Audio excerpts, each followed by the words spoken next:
ప్రభువును ప్రియ రక్షకుడైన దేవుని పేరట మీ అందరికీ శుభాభివందనములు తెలియజేసుకుంటున్నాను. జీసస్ న్యూ క్రియేషన్ మినిస్ట్రీస్ ద్వారా ఈ రీతిగా ప్రతిరోజు అనుదిన ఆహారమును మీతో పంచుకోవడానికి ప్రభువు ఇస్తున్న కృపను బట్టి దేవునికి ఎనలేని కృతజ్ఞతలు. ప్రియులారా, అందరూ ఎలా ఉన్నారు? బాగున్నారా? ప్రతిదినము ఈ యొక్క ఆడియో వర్తమానముల ద్వారా అనేక మంది బలపరచబడుచున్నారు. మీరు చేస్తున్నటువంటి ఫోన్ కాల్స్ బట్టి మేము ఎంతగానో దేవుణ్ణి స్తుతిస్తున్నాం.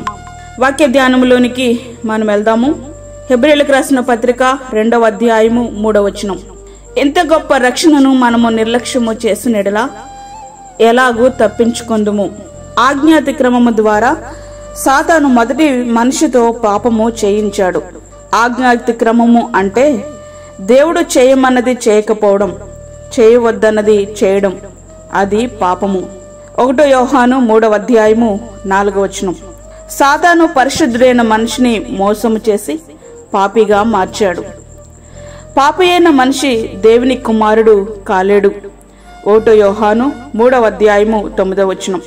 ఆదాము చేసిన పాపముతో యావత్ సృష్టి శపించబడింది. రోమా 8వ అధ్యాయము 19 నుండి 23 వచనములు. మరణము, హింస, ప్రకృతి వైపరీత్యాలు, ఎడారులు, ముళ్ళు, ఇట్లా అనేకమైన మార్పులు భూమి మీద సంభవించాయి. మానవునితో సహా సృష్టి అంతా సాతాను దాస్యంలోనికి వెళ్ళిపోయాయి. మనిషి ఆత్మపై, శరీరంపై సాతానుకు అధికారం వచ్చేసింది. దేవుడిచ్చిన విశ్రాంతిని మనిషి కోల్పోయాడు. పాపాన్ని ఏమాత్రము సహించలేని దేవుడు ఆదాము హవ్వలను ఏదెను వనము నుండి గెంటివేశారు. ఆదాము హవ్వలు పాపము చేసి దైవ స్వభావాన్ని కోల్పోయారు. పాపము, మరణము కలిగిన మనిషి దైవ కుమారుడు కాదు. తద్వారా ఆదాము దేవుని కుమారుడు అనిపించుకునే యోగ్యతను కోల్పోయాడు. దేవుడు ఆశీర్వదించిన నరుడు భూమిని శాపగ్రస్తం చేశాడు. దేవుని సృష్టి అనగా భూమి సాతాను దాస్యంలోనికి వెళ్ళిపోయింది. శపించబడ్డ భూమిపై సాతాను రాజ్యం ప్రారంభమైంది. ప్రకృతి మనిషికి ఎదురు తిరుగుతూ ప్రకృతి వైపరీత్యాలను సృష్టించడం ప్రారంభించింది. వ్యాధులు, కరువులు, రక్తపాతం, పాపం భూమంతా అడుగడుగునా వ్యాపించేసింది. మొట్టమొదటి మానవ మరణమే హత్యతో ప్రారంభమైంది. చంపిన కయ్యను అప్పటి నుండి శాపాన్ని మరింత పెంచాడు. సృష్టి క్రమం లయం తప్పింది. సాతాను అతలాకుతలం చేస్తున్నాడు. అది భరించలేని సృష్టి సాతాను పాలన నుండి విడిపించమని దేవునికి మొరపెడుతుంది. రోమీయులకు రాసిన పత్రిక 8వ అధ్యాయము 19 నుండి 22 వచనములు. కొంతకాలానికి ధర్మశాస్త్రం బయటకు వచ్చింది.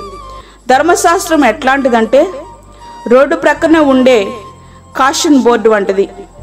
నెమ్మదిగా వెళ్ళుము అని చెప్తుంది, కానీ వేగంగా వెళుతున్న వారిని అడ్డగించలేదు. ధర్మశాస్త్రము కూడా అంతే.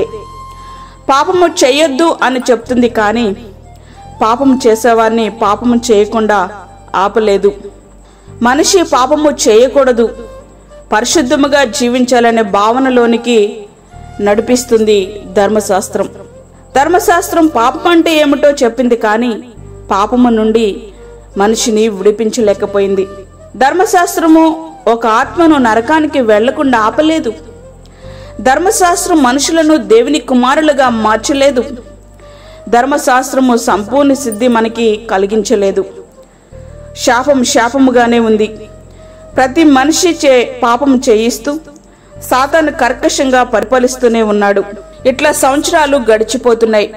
దేవుడు చేసిన సృష్టి కార్యం నాశనంలోనికి లోనైనా గాని తానింక సృష్టిని శాపము నుండి విడిపించలేదు. దేవుడు ఎప్పుడు ఆ కార్యం మొదలు పెడతారా అని ఎదురు చూస్తూ, యెహోవా సంవత్సరములు గతించుచుండగా నీ కార్యములు నూతనపరచు, నీవు చేసిన కార్యాన్ని తిరిగి బ్రతికించు అంటూ ప్రవక్తలు, భక్తులు ప్రార్థించేవారు. హబక్కూకు 3వ అధ్యాయము 2వ వచనం. ప్రియా స్నేహితుడా, వాక్యమంటున్నటువంటి ప్రియా దేవుని బిడ్డ, ఎంతగానో ప్రేమించిన తన పిల్లలను సాతాను బానిసలుగా మార్చి ఘోర పాపములోనికి నడిపించి పాతాళంలో వారి ఆత్మలను బంధిస్తూ ఉంటే ప్రేమస్వరూపి అయిన దేవుడు చూస్తూ ఉండగలరా? రక్షణ కార్యాన్ని లేదా విమోచన కార్యాన్ని ఆయన ప్రారంభించారు. ఆ రక్షకుడు బోధించుట చేత ప్రారంభమైన రక్షణ నిర్లక్ష్యము చేస్తే మనము ఎట్లా తప్పించుకోగలము? ఇంకనూ ఆ ప్రియ రక్షకుడికి నీ హృదయములో స్థానము లేకపోతే ఇదిగో ఇప్పుడే మిక్కిలి అనుకూలమైన సమయం. ఇదే రక్షణ దినము. 2 కొరింథీ 6వ అధ్యాయము 2వ వచనం. నీవు దేవుని నీ హృదయంలోనికి ఆహ్వానించు. నిత్యమైన సమాధానాన్ని నీవు అనుభవించు. అట్టి కృపా ధన్యత ప్రభు మనకి అనుగ్రహించునుగాక. ఆమేన్. వాక్యం విన్న ప్రియ దేవుని బిడ్డలారా, ప్రార్థనలో ఏకీభవించండి. పరిశుద్ధుడైన తండ్రి, ప్రేమగల యేసు ప్రభువా, శ్రేష్టమైన మరి యొక్క దినము మా జీవితంలో మీరు అనుగ్రహించారు. నీకు వందనాలు. ఈ దినమంతటి కొరకు కావలసిన నీ కృపను, నీ భద్రతను మాకు దయచేయండి.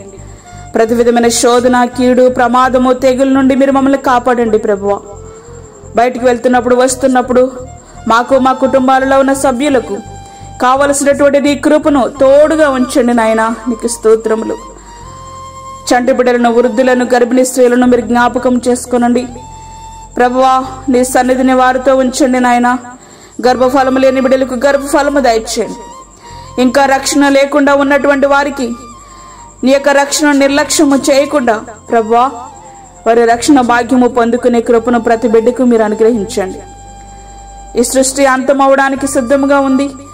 మేము సిద్ధపడి అనేక మందిని మీ కొరకు సిద్ధపరచుటకు కావలసిన కృపను మాకు దయచేసి బలపరిచి, దూరదేశంలో ఉండి వాక్యమును విని ప్రార్థనలో ఏకీభవిస్తున్న ప్రతి ఒక్క బిడ్డకు మీరు తోడుగుండి నీ సన్నిధిని వారితో ఉంచమని, మాకు కాదు యెహోవా, మాకు కాదు, సమస్త మహిమా ప్రభావములు మీకు ఆరోపించుకుంటూ యేసు పరిశుద్ధ నామమున అడిగి వేడుకుంటున్నాము తండ్రి. ఆమేన్.